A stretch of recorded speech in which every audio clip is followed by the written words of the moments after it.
नमस्कार दोस्तों, कैसे हैं आप सभी। स्वागत है आपका हमारे चैनल IS ड्रीम्स में। चलिए आज हम बात करेंगे क्लास 6 के चैप्टर थर्ड ज्योग्राफी का, जो हमारा चैप्टर थर्ड है क्लास 6 का NCERT का, उसके बारे में आज हम बात करते हैं दोस्तों। तो हमारा क्लास 6 का जो चैप्टर थर्ड है ज्योग्राफी का, उसका नाम है पृथ्वी की गतियाँ। चलिए आज हम पढ़ते हैं पृथ्वी गतियाँ में हमें क्या क्या पढ़नी है, कौन कौन सी टॉपिक पढ़नी है दोस्तों। तो दोस्तों हमारा पहला टॉपिक है घूर्णन के बारे में पढ़ना है कि पृथ्वी का घूर्णन कैसे होता है, क्या है पृथ्वी का घूर्णन। लीप वर्ष के बारे में पढ़ना है दोस्तों। प्रदीप्त वृत्त के बारे में पढ़ना है। परिक्रमण के बारे में पढ़ना है। उत्तर अयनांत के बारे में पढ़ना है दोस्तों। दक्षिण अयनांत और ऋतु परिवर्तन के बारे में पढ़ना है। तो देखिए हमारा पहला टॉपिक है घूर्णन। पृथ्वी का अपने अक्ष पर घूमना। पृथ्वी जो अपने अक्ष पर घूमती है उसे घूर्णन कहते हैं। दूसरा है परिक्रमण। पृथ्वी का अपने अक्ष पर घूमना और घूमते हुए सूर्य का चक्कर लगाना परिक्रमण कहलाता है। जब पृथ्वी अपने अक्ष पर घूमती है और साथ ही साथ घूमते हुए अपने अक्ष पर जब वो चक्कर लगाती है सूर्य का, उसे हम परिक्रमण करते हैं। जब वो परिक्रमण करती है सूर्य का अपने अक्ष पर घूमते हुए, तो उसे हम परिक्रमण करते हैं। अब हम बात करें कक्षीय समतल क्या है। देखिए मैंने ये डायग्राम बना रखा है आपके लिए। ये तो आपका अक्ष हो गया दोस्तों। कक्षीय समतल वह समतल जो कक्ष के द्वारा बनाया जाता है। देखिए दोस्तों, ये हमारा पृथ्वी का एक ये हमारा ग्लोब है। ये हमारा अक्ष है, दक्षिण उत्तर ध्रुव और दक्षिण ध्रुव। यहाँ से आपका मकर रेखा है, ये आपका विषुवत वृत्त है, ये कर्क रेखा है। इसके समानांतर जो पैरेलल जो इसके जो अक्ष के जो पैरेलल जो लाइन खिंचाता है और इसके जो 90 डिग्री यहाँ पर जो 90 डिग्री बनाता है, ये जो हुआ इससे हम करते हैं पृथ्वी का कक्षीय समतल। ये जो पृथ्वी का ये कक्षीय समतल, ये जो लाइन, ये परपेंडिकुलर जो यहाँ ये जो यहाँ गया हॉरिजॉन्टल लाइन गया है, इसे कहते हैं पृथ्वी का कक्षीय समतल। और देखिए दोस्तों, ये जो हमारा है प्रदीप्त वृत्त, ये हमारा प्रदीप्त वृत्त है।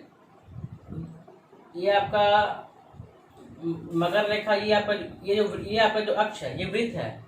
ये और उत्तर ध्रुव जो है, ये जो आपका ये उत्तर ध्रुव और दक्षिण ध्रुव, ये जो अक्ष का जो लाइन है, जो लाइन गया है, इसके बीच से जो यहाँ से लाइन कटता है, यहाँ ये जो पॉइंट है, इसको हम कहते हैं प्रदीप्त वृत्त। और देखिए दोस्तों, ये जो आपका है उत्तर ध्रुव और दक्षिण ध्रुव का ये जो वृत्त है, ये आपसे जो ये जो दो भाग में बांटता है ये आपका अक्ष, इसके थ्रू जो ये आपका ये पृथ्वी का कक्षीय समतल जो बना है, इसका डिग्री आपका 23.5 डिग्री है, जिसे हम कहते हैं, आप जानते हैं कि हमारी पृथ्वी 23.5 डिग्री झुका हुआ है। तो ये आपका मानचित्र है उस हिसाब से। तो आप इस डायग्राम से आप कुछ समझ सकते हैं दोस्तों। तो मैं तो यही बोलूँगा कि जब भी ज्योग्राफी पढ़िए, डायग्राम को साथ ही पढ़िए। अब आइए हम बात करते हैं अपने नेक्स्ट टॉपिक के ऊपर।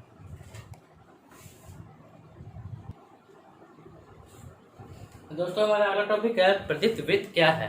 देखिए दोस्तों, यह डायग्राम हमें बनाया हुआ है। ग्लोब पर वह वृत्त जो दिन तथा रात को विभाजित करता है उसे प्रदीप्त वृत्त कहते हैं। देखिए दोस्तों, ये जो आपका वृत्त है, ये हमारा दिन और रात विभाजित करता है दोस्तों, तो इसे हम प्रदीप्त वृत्त कहते हैं। अब आइए दोस्तों हम बात करते हैं परिक्रमण। परिक्रमण क्या है, पृथ्वी का जो परिक्रमा है वो कैसे करता है पृथ्वी, परिक्रमण के बारे में बात करते हैं। तो आइए दोस्तों हम बात करते हैं परिक्रमण के बारे में। तो पृथ्वी की दूसरी गति जो सूर्य के चारों ओर कक्ष में होती है उसे परिक्रमण कहा जाता है। पृथ्वी जब दूसरी गति, जब सूर्य का जो जब पृथ्वी अपने अक्ष पर सूर्य की जो परिक्रमा करती है अपने अक्ष पर रहते हुए, उसे हम परिक्रमण करते हैं। तो पृथ्वी एक साल में एक वर्ष या 365/1/4, हम लोग जानते हैं कि एक वर्ष में 365 दिन होते हैं, लेकिन नहीं, एक वर्ष में 365 दिन 6 घंटे होते हैं, या उसे 1/4 भी कर सकते हैं, एक दिन का 1/4 जो सूर्य का चक्कर लगाती है। तो उसे अब बात करते हैं लीप ईयर के बारे में। इसी में एक आपका ऑप्शन आता है, जैसे कि हमने घूर्णन के बारे में बात कर लिया, लीप वर्ष के बारे में बात करते हैं, प्रदीप्त वृत्त के बारे में बात किया, परिक्रमण के बारे में बात कर रहे हैं। इसी में एक आपका है लीप वर्ष के बारे में बात कर रहे हैं। तो देखिए लीप वर्ष क्या है। जैसा कि हम जानते हैं कि हम लोग एक वर्ष में 365 दिन का मानते हैं, तथा बाकी 1/4 या 6 घंटा, दिन का 1/4 या 6 घंटा, 24 घंटे का एक दिन होता है। तो 1/4, 6 × 24, तो आपका 6 घंटा हुआ। 6 घंटा माने या 1/4 के बराबर होता है, उसे हम अतिरिक्त प्रत्येक वर्ष अतिरिक्त जोड़ते हुए हर साल एक दिन आपको 24 घंटे का, हर साल 6 घंटा बचा, तो 4 साल में आपका हो गया 1 घंटा, 4 साल में आपका हो गया एक दिन 24 घंटा। तो प्रत्येक 4 साल में एक बार वह फरवरी के माह में जुड़ता है, इसे हम लीप वर्ष करते हैं 29 जनवरी जो आता है। तो ये आपका लीप वर्ष है, यह प्रत्येक 4 साल में एक बार आता है। हम लोग एक वर्ष में 365 दिन का मानते हैं तथा बाकी 1/4 या 6 घंटे के बराबर होता है, उसे हम अतिरिक्त दिन को फरवरी के माह में जोड़ते हैं, जिसे हम लीप वर्ष करते हैं। तो देखिए 6 घंटे गुना 4 आपका हो गया 24 घंटा, 24 घंटा मतलब एक दिन। तो प्रत्येक 4 वर्ष में एक बार आता है यह, प्रत्येक वर्ष 6 घंटा जोड़िए आप, 24 हो गया। तो ये आपका हुआ लीप वर्ष। तो आपने समझ लिया कि लीप वर्ष क्या है। चलिए अब हम बात करते हैं अपने नेक्स्ट टॉपिक पे दोस्तों। हमारा नेक्स्ट टॉपिक है ऋतु परिवर्तन। दोस्तों आइए पढ़ते हैं हम अब ऋतु परिवर्तन के बारे में कि ऋतु परिवर्तन क्या है। तो देखिए जैसा दोस्तों हम देख रहे हैं यहाँ पर हमारा ये जो मानचित्र है, देखिए ये है ऋतु परिवर्तन। ये आप मानचित्र से सारा कुछ कंसेप्ट आपको क्लियर हो जाएगा ऋतु परिवर्तन क्या है। देखिए चारों आप 4 तरह का जो यहाँ पे ऋतु होती है, गर्मी, सर्दी, बसंत एवं शरद, चारों का आप यहाँ दर्शाया गया है कैसे कैसे ये सूर्य की परिक्रमा करते हुए कैसे कैसे इसका परिवर्तन होता है। चलिए बात करते हैं स्टार्टिंग से। जैसा कि आप सभी जानते हैं कि पृथ्वी सूर्य का परिक्रमण करता है, जो कि पूरब से पश्चिम की ओर परिक्रमण करता है पृथ्वी सूर्य का। एक वर्ष में गर्मी, सर्दी, बसंत एवं शरद पृथ्वी में बांटे गए हैं। ये 4 तरह की ये ऋतुएं होती हैं। ऋतुओं में परिवर्तन सूर्य के चारों ओर पृथ्वी की स्थिति में परिवर्तन के कारण ही होता है। ऋतु में जो परिवर्तन होता है वो सूर्य के चारों ओर, जो पृथ्वी जो सूर्य के चारों ओर घूमती है, और उसका जो भी आपका कारण होता है वह होता है उसके परिक्रमण के कारण। तो पृथ्वी जो परिक्रमण करता है सूर्य का, ये आपका सूर्य देखिए, आप यहाँ सूर्य है, ये पृथ्वी जो परिक्रमण कर रही है चारों ओर घूम रही है, इसके कारण साल में 4 ऋतुएं आते हैं। चलिए अब हम टॉपिक वाइज टॉपिक 4 को मैं बताता हूँ कि कैसे कैसे कौन कौन सी ऋतुएं आती हैं। तो हम बात करते हैं टॉपिक वाइज।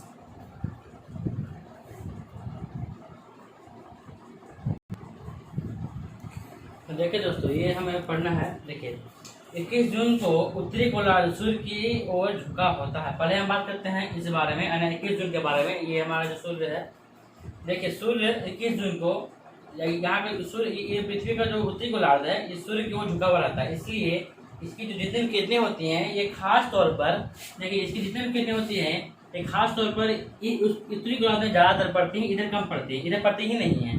तो इस कारण 21 जून को उत्तरी गोलार्ध सूर्य की ओर पड़ता है, झुका रहता है, तथा सूर्य की किरण कर्क रेखा पर सीधी पड़ती है। ट्रॉपिक ऑफ कैंसर, कर्क रेखा पर सीधी पड़ती है इसकी किरणें, जिसके कारण इस मतलब एरिया में, ये जो आपका एरिया है उत्तरी गोलार्ध का, इसमें काफ़ी गर्मी, बहुत ही गर्मी, जिसे हम गर्मी का सीजन कहते हैं, गर्मी मौसम, इसलिए ये जो आपका मौसम हुआ इसे हम गर्मी का मौसम कहते हैं। उष्मा बहुत ज़्यादा होती है, गर्मी बहुत ज़्यादा होती है, इसलिए इसे हम ग्रीष्म मौसम कहते हैं, गर्मी का मौसम कहते हैं। 21 जून वर्ष का सबसे लंबा दिन होता है और उसकी रातें सबसे छोटी होती है, जिसे हम उत्तर अयनांत भी कहते हैं। यह पृथ्वी का जो प्रक्रिया है इसे हम उत्तर अयनांत कहते हैं।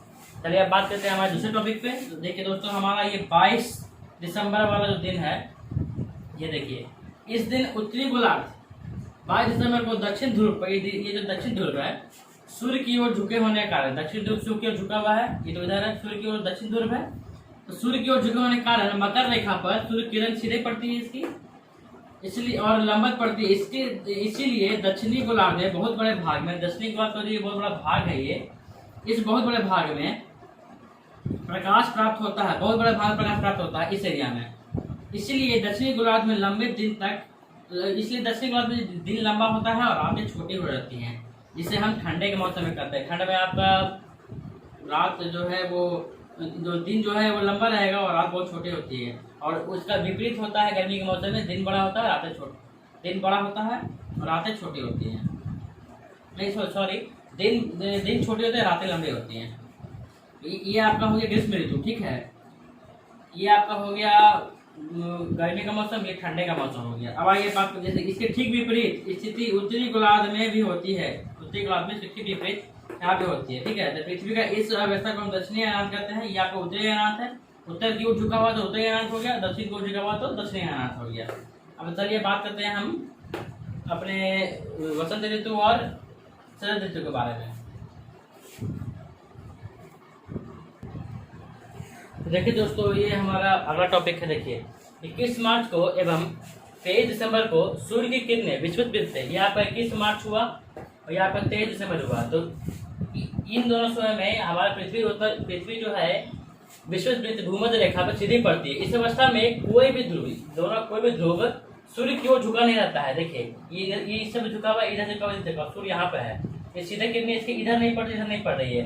तो इस समय कोई भी ध्रुव, ये सूर्य के ठीक ऊपर और नीचे होता है, इसलिए इसका कोई भी ध्रुव जो होता है, कोई भी ध्रुव सूर्य की ओर झुका नहीं रहता है, जिसके कारण उस समय पृथ्वी पे बराबर दिन और रात बराबर होते हैं। क्योंकि इन दोनों का जो भी ध्रुव, उत्तरी ध्रुव और दक्षिण ध्रुव, कोई भी ध्रुव सूर्य की ओर झुका नहीं रहता है। इसीलिए उस समय आपका 21 मार्च और 23 दिसंबर का जो होता है ये दिन, सूर्य की किरणें विषुववृत्त मतलब भूमध्य रेखा पर झुकी हुई नहीं रहती है, जिसके कारण वहाँ की रातें और दिन दोनों बराबर होते हैं।